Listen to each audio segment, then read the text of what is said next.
So I've been trying to think about how I wanted to start off this channel. Initially, I was going to do a video on the way I couch tour with Hughes and the ridiculous setup that I sometimes post on Instagram and Facebook. Or I was going to talk about taping and how I've sort of learned how to go about the process and actually tape a lot of shows last year and sort of that whole experience and what it's like. Or this week I got sucked into doing this upscaling stuff, and that was going to end up being a video. And then Rock and Roll Hall of Fame happened, and DMB lost, and a lot of people were real upset.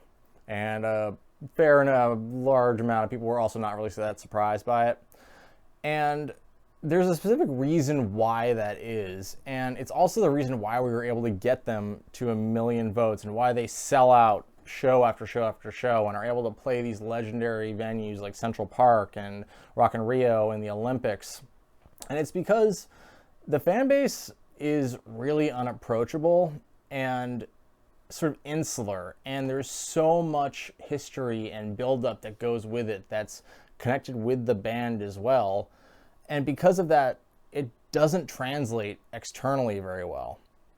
You know, you look at the bands like Nine Inch Nails that won, who actually I actually wanted them to win. They were, I think, the first band that I said I was really hopeful that they got in this year, because Trent deserves it, and Nine Inch Nails has just added so much to the texture and landscape of music over the years. Not that DMB hasn't, but there's never been an album that DMB has released that has garnered the historical sort of critical awareness and, I think, acceptance that a lot of the Rock and Roll Hall of Fame people actually end up having. And among a lot of the other political things, you know, the fans, we argue about which album we like the most. We argue about whether or not Before These Crowded Streets is sort of the pinnacle of DMB and where everything sort of started becoming a little bit more lopsided.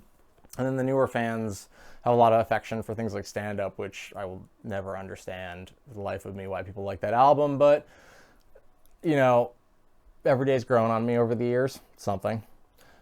But it's their live shows. It's those sort of experiences that we all share and latch on to because we have access to the history of it. We have such a rabid, aggressive fan base that just leans into every single possible thing that we can get our hands on.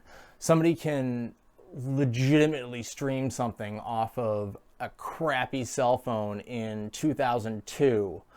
And I'm not talking about video. I'm talking about the way that people used to like share weird crap like the Dreaming Tree tease at the Gorge way back when. It would be a cell phone recording on a flip phone.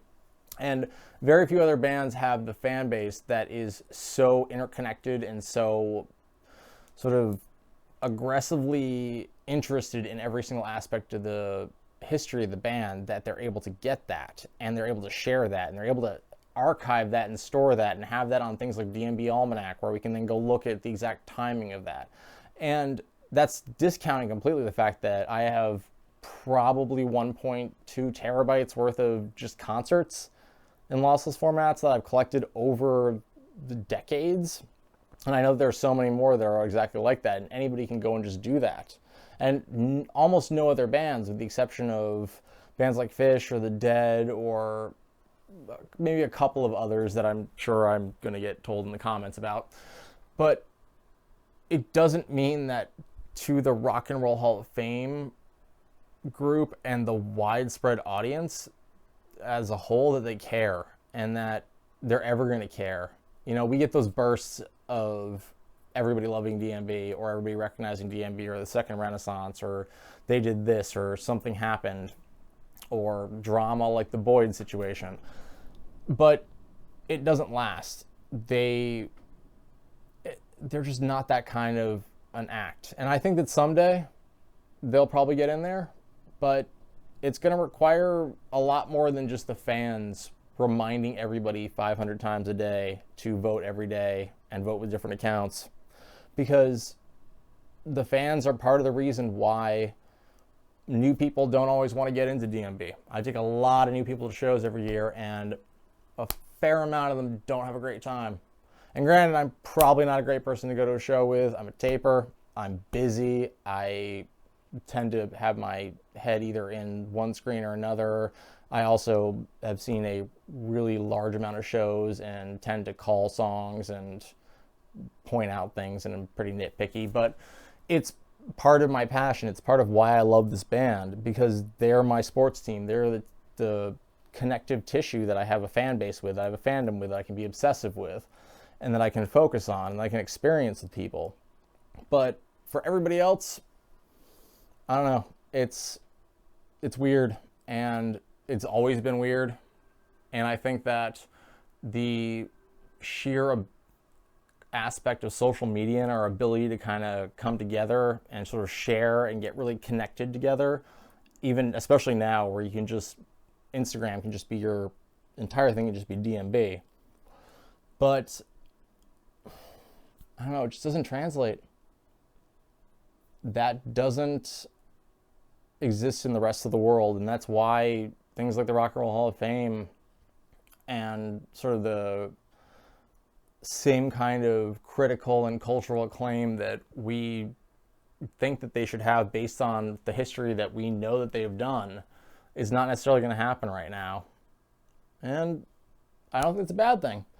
I'm looking forward to them going back on tour. I'm looking forward to seeing where they're going to be going and what they're going to be doing. Are they going to do something interesting this year, or are they going to kind of continue what 2019 turned into towards the end of the year, which was I had an amazing run last year when I saw amazing shows, but a lot of stuff fell by the wayside. You know, the July songs like Joyride, which I was ecstatic to get and chased all around and was so happy to hear at Jones and SPAC and Tampa, it was gone by the gorge. And they sort of always settle into that routine setting that they get into nowadays. And I hope that they come back this year and that they really are, that they take this Rock and Roll Hall of Fame loss for whatever they might care, for whatever it might mean to them, for whatever it might inspire them to like shoot harder for their target.